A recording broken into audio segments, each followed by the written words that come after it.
Assalamualaikum warahmatullahi wabarakatuh. Kami dari kelompok 7 akan mempresentasikan hasil proyek kami yang berjudul Analisis Prediksi Nilai ISPU Harian DKI Jakarta tahun 2020 berdasarkan polutan PM10, SO2, CO, O3, dan NO2 menggunakan regresi linear berganda. Untuk anggota kelompoknya, yaitu saya sendiri, Ilmi Nurlilia dengan NIM terakhir 135, dan saya distribusi masing-masing polutan dan membantu pemerintah merumuskan kebijakan pengendalian udara yang lebih efektif. Untuk rumus masalahnya, yaitu yang pertama, variabel independen apa saja yang berpengaruh signifikan terhadap variabel dependen. Yang kedua, seberapa besar kontribusi masing-masing variabel dependen dalam menjelaskan variabel dependen.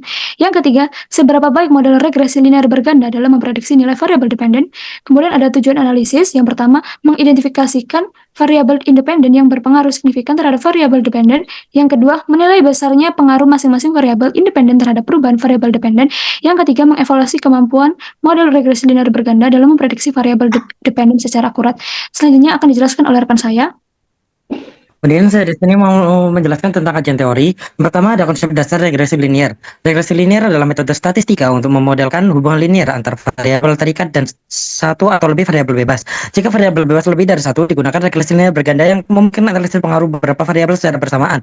Estimasi model dilakukan menggunakan metode ordinary least squares atau OLS yang meminimalkan selisih kuadrat antara nilai aktual dan prediksi.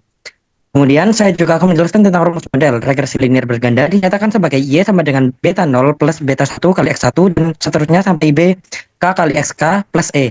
Dengan keterangan beta 0 adalah intercept, beta 1 sampai BK koefisien yang menggambarkan besar pengaruh masing-masing X. Kemudian E adalah error atau faktor lain di luar model. Kemudian di sini saya juga mau menjelaskan tentang makna koefisien dan R kuadrat atau beta menunjukkan arah dan besar pengaruh variabel independen terhadap variabel dependen. Kemudian untuk koefisien determinasi atau R kuadrat mengukur seberapa besar variasi Y dapat dijelaskan oleh variabel X. Kemudian akan dilanjutkan oleh teman saya. Baik, selanjutnya kita ke metode. Sumber dan deskripsi data yang kita pakai dari Kaggle, berupa formatnya CSV dan ada 10 kolom berisi kolom numerik dan kolom kategorik. Dan metode yang kita gunakan itu regresi linear berganda dengan variabel independen X-nya PM10, SO2, CO, O3, dan NO2, dan variabel dependen Y-nya itu max, nilai ISPU maksimum harian. Fokus kita untuk menganalisis hubungan polutan udara terhadap nilai SPU tertinggi harian. Selanjutnya, alat analisisnya kita menggunakan bahasa pemrograman Python dengan environment Colab, menggunakan Jupyter Notebook, dan library yang kita gunakan seperti Pandas, NumPy, StatModels API yang relevan sesuai metode regresi linear berganda. Serta tahapan analisisnya itu import dan pembacaan dataset, pembersihan data, pemodelan regresi linear berganda, visualisasi data, evaluasi kesesuaian dan signifikansi, serta menarik kesimpulan dan syarat. Lanjut. Selanjutnya akan dijelaskan oleh saya.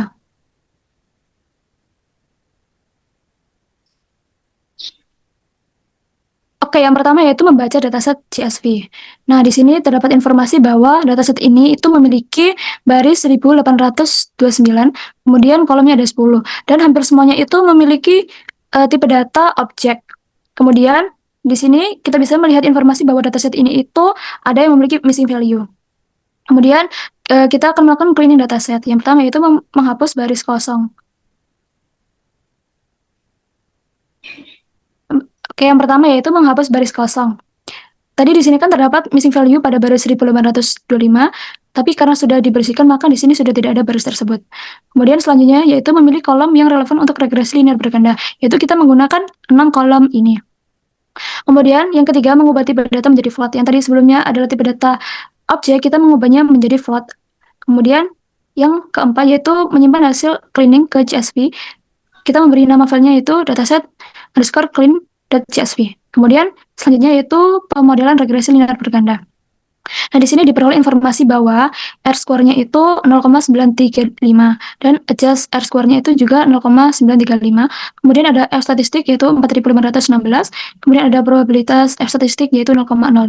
Kemudian di sini terdapat informasi koefisien setiap variabelnya yaitu PM10 ada 0,24, SO2 min 0,01, CO 0,01, 03, O3 ada 0,75, NO2 ada min 0,22. Kemudian di sini juga ada standar error, ada informasi T, p-value, kemudian ada upper dan juga lower. Nah, ini adalah rumus Ytopi yang kita peroleh dari apa namanya koefisien tadi.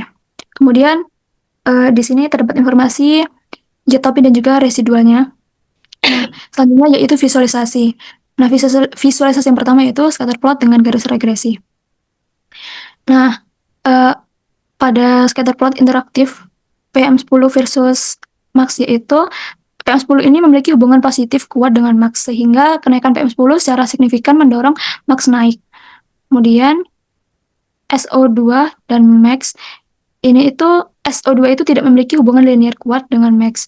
Kemudian CO2, maksud saya CO versus max. CO itu menunjukkan hubungan negatif, tetapi hubungan ini lemah dan sangat dipengaruhi oleh outlier. Efeknya terhadap max itu menjadi tidak konsisten. Kemudian O3.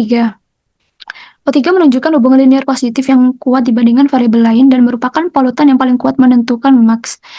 Kemudian NO2. NO2 ini memiliki hubungan negatif sedang dengan max. Ini sesuai hasil regresi menunjukkan koefisien negatif signifikan. Selanjutnya akan dijelaskan oleh rekan saya.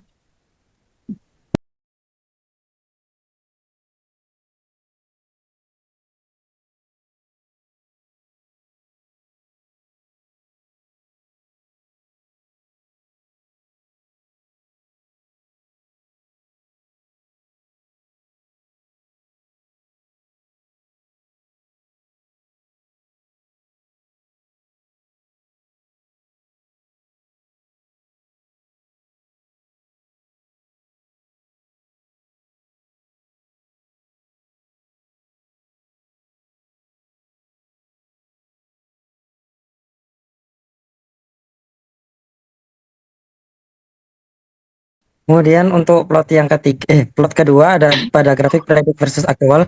Bagian besar titik berada dekat garis diagonal, artinya model kita memprediksi nilai FPU dengan sangat baik pada rentang normal. Kemudian lanjut untuk visualisasi data ketiga, yakni ada plot residual. Plot residual menunjukkan titik-titik yang tersebar acak di sekitar garis nol. Ini berarti model memenuhi asumsi homoskedastisitas dan tidak ada pola error yang sistematis. Kemudian visualisasi data yang keempat, yakni ada signifikansi variabel. Dari uji signifikansi terdapat 3 variabel yang benar-benar berpengaruh, yaitu O3, PM10, dan NO2. Untuk visualisasi data yang kelima ada histogram residual. Histogram residual menunjukkan pola yang mendekati distribusi normal. Sebagian besar residual berada di sekitar nol, yang menandakan bahwa prediksi model cukup akurat dan asumsi normalitas terpenuhi. Visualisasi data yang keenam, yakni ada heatmap korelasi. Heatmap korelasi menunjukkan bahwa O3 dan PM10 memiliki hubungan paling kuat dengan ISPU, sementara NO2 berkorelasi negatif. Selanjutnya akan dilanjutkan oleh teman saya. Selanjutnya ada diagram predictable versus unpredictable. Dari hasil analisis ditunjukkan bahwa 93,5% variasi ISPU maksimum predictable dan sementara sisanya 6,5% itu unpredictable yang tidak dapat dijelaskan oleh model. Lalu yang terakhir ada VIF bar plot. Ini digunakan untuk mendeteksi multikolinearitas antar variabel independen berdasarkan hasil analisis kita. Nilai VIF dalam rentang moderat hingga tinggi 5-10 mengindikasikan adanya korelasi yang cukup kuat antar variabel prediktor tersebut. Hanya SO2 yang memiliki nilai VIF di bawah 5 dan dianggap aman dari masalah multikolinearitas. Selanjutnya, kesimpulan. Analisis regresi linear berganda menunjukkan bahwa PM10, O3, dan NO2 berpengaruh signifikan terhadap nilai max sebagai indikator kualitas udara di DKI Jakarta tahun 2020, sementara SO2 dan CO tidak signifikan. O3 memiliki pengaruh positif paling kuat, dan PM10, NO2 memiliki pengaruh negatif signifikan. Model regresi ini sangat baik karena memiliki nilai R 0,935 dan F signifikan dan mampu dijelaskan 93,5%. Jadi variasi nilai max dan layak digunakan untuk prediksi kualitas udara. Masyarakat disarankan memantau suhu harian dan mengurangi aktivitas luar ruangan saat kualitas udara buruk. Pengurangan emisi kendaraan perlu ditingkatkan karena PM10 dan NO3 sangat mempengaruhi kualitas udara. Serta pemerintah diharapkan dapat memperketat uji emisi dan untuk penelitian lebih lanjut kita menggunakan data yang lebih panjang untuk melihat tren jangka panjang. Baik, sekian, terima kasih.